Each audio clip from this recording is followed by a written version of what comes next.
The world today is filled with endless information. And so the journey that our students take through education is similar to trying to navigate a vast sea of knowledge. But what if we could equip our students with a compass that allows them to seamlessly navigate their sea?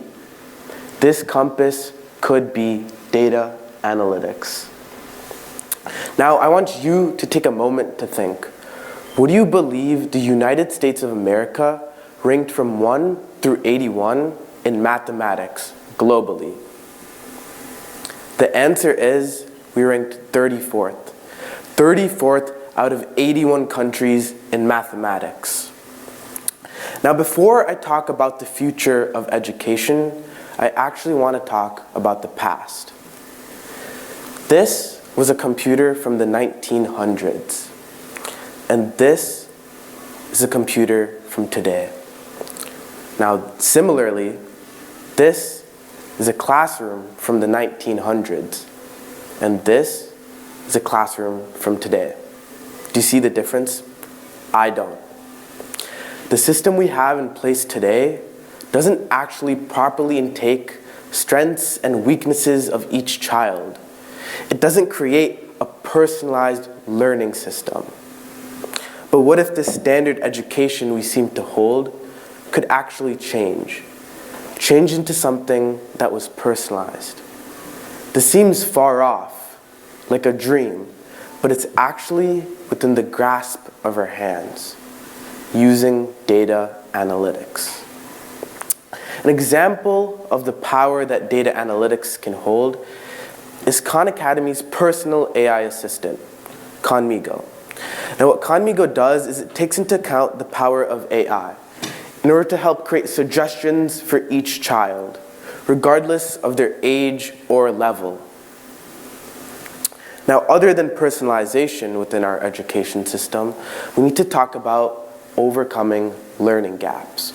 Now, a company is already doing this, a company called Knowre.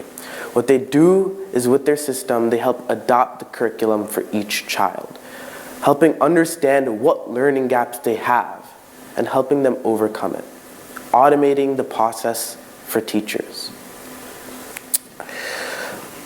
So the question to me isn't whether we can use data analytics within our education system, but why we aren't already. Now I want to move on to an example. Let's imagine a child named Alex. Now Alex, like children across the world, has unique learning abilities and needs. Alex lives with autism and ADHD. Now, Alex, unlike his peers, needs special attention and resources. But the problem lies is that Alex lives in a low-income neighborhood, and the school he attends doesn't actually have the resources to help properly accommodate him. And this is where data analytics can make the change. Let's take a look at Alex's academic performance. We could see that Alex suffers when it comes to analytical reading, but he excels when it comes to visual subjects and skills. And with this in mind, we can make the change to his curriculum. We can make the academic journey for him better. But we can also recognize patterns. So we could take a look at his day-to-day life. And we could recognize that Alex, specifically on Tuesdays, seems to suffer in math. His test scores drop. Now, using data analytics, we could find out that same day he has physical education. Now, in order to see whether or not this is the root cause of his problem, we can make the change within his schedule.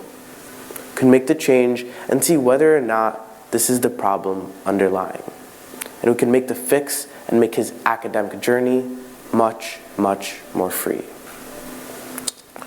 But why haven't institutions and organizations actually implemented this? Well, it comes down to three main problems. We have poor data. And when it comes to this, many institutions across the nation actually don't have the proper data to be analyzed. It's not in the same format or whatnot. And so without the proper input, we can never create the proper output. And then we have data privacy. Before we ever touch analyzing data, the first priority we should have is protecting our students' data. That's the first priority, not analyzing data. And at the moment, we don't have clear-cut laws or policies to help enact this, something we need to change. Then we come with siloed data. Now this term refers to when groups or organizations don't have access within their organization to other groups or individuals. For instance, what I mean is that the English department could have critical data on Alex, but in order to understand the full circle, they would need to access the math department's data. And sometimes this isn't possible due to access limitations. So how can we fix this? How can we make the change? Firstly, we need to create training camps for each student, educator, and administration to help them understand what the tools can do and that the tools do exist and how they can make the impact for students, how they can make the change. Now, it's clear to me that we have the data, but we don't have the funding.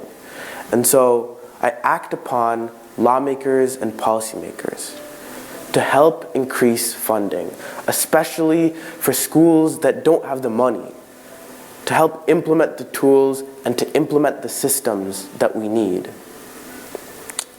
Now, before we talk about data quality and siloed data, or ever tackle the problem, what we need to address is creating a system, a clear-cut system for each school across the nation, a system that understands what data is accessed, what isn't, and how we can make the tools available, and what we can do to use them.